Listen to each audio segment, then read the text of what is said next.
I don't know this to be the case at all, but obviously in a lot of places people show up because it's a job. They show up, they do their job, and they go home, and there's no interaction after that. They don't have, if you go to the picnics and you see the families coming and the kids running around and all those kinds of things, and you watch how the people that work here take pride in what they do, and they're showing their families this and they're showing their families that. I think all that stuff just kind of makes everything come together. I think people come here for more than just a job. I went to Millersburg Elementary School, and I played almost every day in the summer on the diamond right there beside Elm Street. And I used to see tent campers driving past, and my dad used to work at the mini motorhome line in Rockwood when I was a kid, and I always saw it like, I see those RVs, I don't know where they're going, but someday I'm gonna build RVs. And I've been with Rockwood Flagstaff now for 21 years. Millersburg is very much then, as it is today, just small town America. We wanted to expand. We really didn't want to go anywhere other than Millersburg because of the culture, the small community and stuff like that. And it was important as to what Rockwood Flagstaff meant to the community as much as what the community, meant to Rockwood and Flagstaff. And so we have several generations of people, and as long as I've been here, I've worked with multiple generations and seen the family ethic, work ethic, but that's just what you get in small town middle America, and we're very blessed, and I don't think we would move if we could. My name is Don Gundon. I'm the general manager, and I've been here since April of 1975. It's a long time. My name is Carl Miller. I'm the operations manager for Rockwood Flagstaff. I've been with Rockwood Flagstaff since June 26th of 2002. My name is Mark Kritzman. I've been here 45 years, and I'm the purchasing manager for Rockwood and Flagstaff. We always talk about being off the beaten path, no one comes to visit us, but the flip side to that is we kind of create our own environment, our own energy.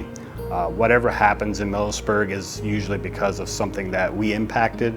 And at Rockwood Flagstaff, it's just been a fun journey because of that culture. I have never dreaded getting up and coming to work because of the environment that I had to work in. The culture has developed over a period of time.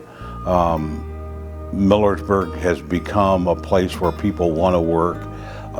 The attitudes are great. They are men and women that care more about other people than themselves. And I think that's the type of environment, that's the type of culture that puts product first. People are all basically striving for the same thing, and I think some of that comes about because at some juncture I felt like I never really wanted to be number one. I just wanted to be the best, and I think everybody here wants to be the best. And the business and the division rather than ourselves. And we know that if we're taking care of our employees, we're taking care of the product that we are taking care of. And at Rockwood Flagstaff, I'm going to say we're not like every other RV company out there. It's truly the culture. As I tell people, that's how we were born and raised. When I looked at RVs, I wanted to build an RV that I would want to buy.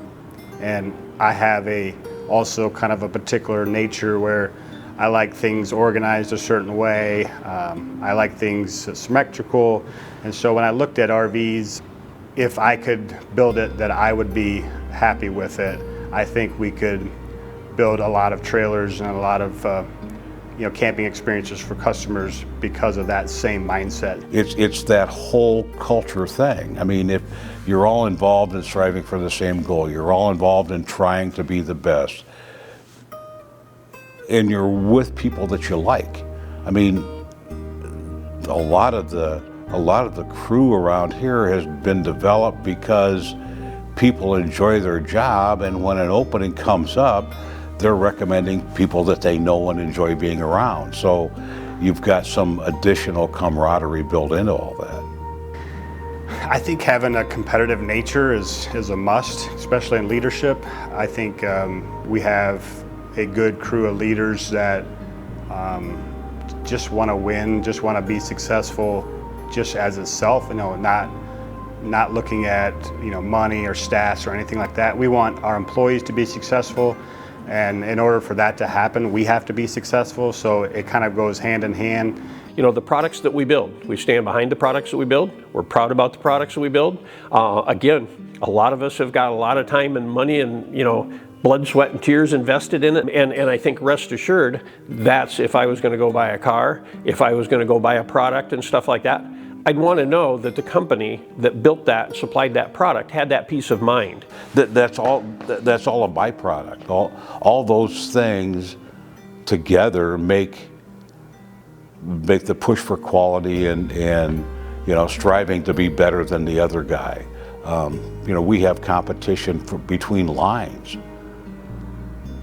I've sat in units at picnics where a guy from 10C is bringing his family in to look at a unit from 10D, and he's saying, well, we do this so much better, or that's so much better. And then just the opposite, when you get the guy from 10D coming in and look at a line from 10C, well, look at what they do. That inner competitive, just drives the quality that much better. So I started off approaching work that way, how we build it, how we treat our leaders, how we treat our employees. And I would say today, that's still my goal every day when I wake up is how would I want to be treated, how would I want to camp, and how would I want the trailer to look after 2 years, 10 years, 20 years of my ownership. Once they're here and once they're involved, I think it becomes more a part of who they are. And I think people underestimate how much work it takes to stay on top. If we're viewed as a brand that is premier brand in the industry, they think that once you get there, that's where the easy road happens. That could be further from the truth. It's actually harder to stay on top than it is to get to the top. And we work really hard every day, not just in certain times of the year, to improve quality, to improve how we design the trailers, how we pick products, how we forecast products, and also how we educate our employees and our leaders to be better in their jobs so they can better serve the employees underneath them. And I think that drive to never be content, that's a harsh way to look at it, is never be content, because that's a tough world to live in, but that's how we live, is we're never satisfied that we've ever achieved anything. It's the journey towards the next thing. The definition of luck, that's where preparation and opportunity meet. And that's a lot of it. I mean, a lot of our successes come about because we took advantage of circumstances at the right time, and we've always wanted to do things the right way.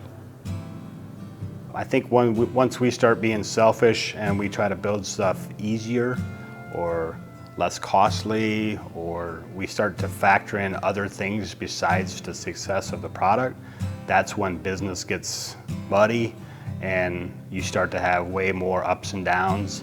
And that's where I think it would hurt the image and the culture of a brand. So to keep us on track with building that brand, I think it starts with the people first and foremost. Having the right mindset, the right mission to approach every day. And it's not just Monday, Tuesday, but every day.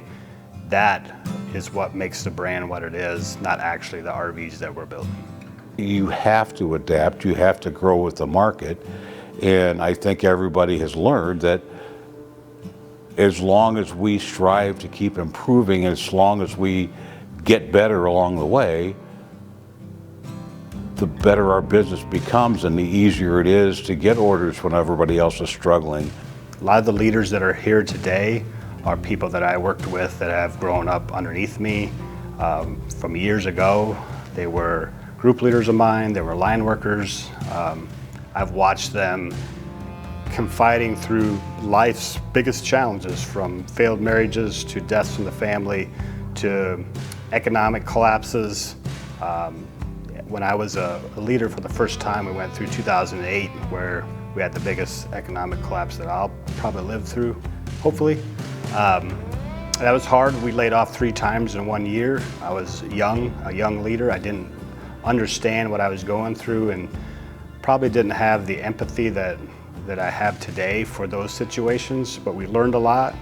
I would say the struggles more came from the market conditions and the timing and stuff like that. Business got slow enough.